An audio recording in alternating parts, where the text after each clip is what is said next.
Okay then my friends, in this lesson we're going to take a closer look at the project history that we've been building through the commits we've been making, and we're going to navigate through a commit history, which is really important because you might often need to look back and dig into the details of what's changed and when, especially if you need to revert back to an older commit or version, or even track down a bug which might have been introduced at some point. So we already know how to view the project history using the command git log, and if we run that now, we're going to see all the commits we've made in this repo, with the most recent commit being on top and the oldest at the bottom. So these are all listed in chronological order. And each commit has a commit hash, which is like a unique fingerprint or ID for each commit. And each one also has the date and time the commit was made, as well as the person who made the commit and the commit message. Now, you can also get a condensed log of the history by running the command with a flag, which is ~one line. And when we use this flag, we're telling Git to print each commit on just a single line in the terminal. And in this case, we're only going to get the first few characters of the hash, this bit, in parentheses, right here. And in this case, we only get the first few characters of the hash. We get this bit in parentheses, which I'll talk about later, and then the commit message. So this time it's not included the author and the date, but this is still really useful if you want to quickly scan through all your history because it's much more compact.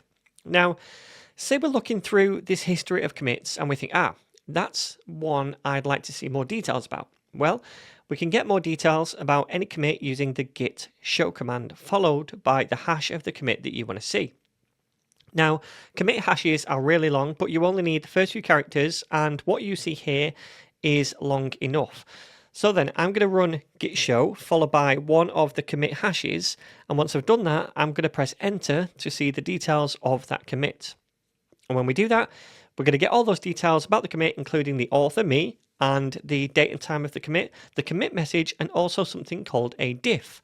Now, the diff in Git is just a list of changes made in a particular commit, the differences, if you like. So which lines were added, which lines were removed, and in which files that happened. Now, we're going to talk more about diffs later, but just very quickly, within a diff, you'll see a plus sign at the start of every line, which was added as a part of the commit, and a minus sign at the start of every line of code removed. And this would be the case even for empty lines if they were added or removed. Also, in my terminal, it colors every additional line green and every removed line red. Yours might be different depending on your theme, but generally that's what color you will see. Anyway, when you see this diff in a terminal, it's normally displayed through a pager, meaning that you can keep pressing enter to view more lines. When you want to exit the pager, you can just press Q to quit. So this show command is good for when you want to dig a little more into the weeds and see exactly what was changed in any given commit. Another way that you can view more details about commits is by using the git log command again, but this time we're going to add the stat flag on the end, so ~stat.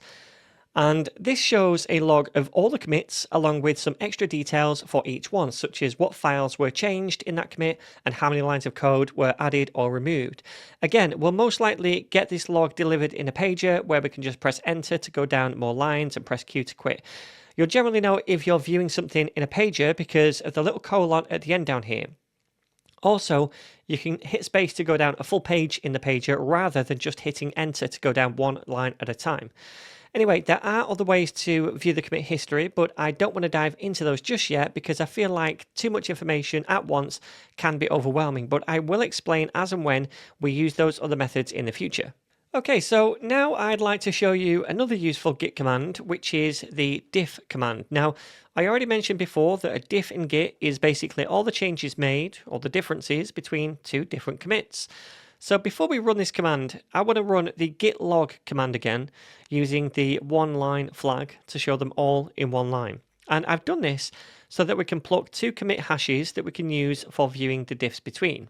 So then I can run the git diff command followed by the first commit hash that I'm going to use, and then after that a space, and then the second commit hash. Once we've done that, and when we run that, we should see the diff between those two commits. Again, most likely this gets piped through a pager where you can press space or enter to go down the content, and when you've seen enough, you can press Q to quit and go back to the command line. Alright, so I think I'd like to talk about one more thing, and to do this we're going to run the git log command again. this time without any flags. And when we do that, we'll see a log of all the commits made, right? And each hash is completely unique for each single commit. But next to the hashes, we also see this thing in parentheses, which says head in capital letters, and also an arrow pointing to main next to it. So in simple terms, the head is basically saying this is where you are right now, okay? And it does that by normally pointing to the branch you're currently on, which in this case is the main branch. And in turn, the branch points to the latest commit on that branch. Now, we've not talked about branches yet, so don't worry when I keep saying branch.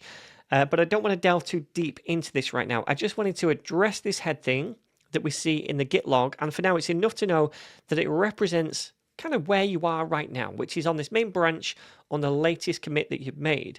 And as we make more commits on the branch, that head will effectively be pointing on the main branch to those latest commits as we make them.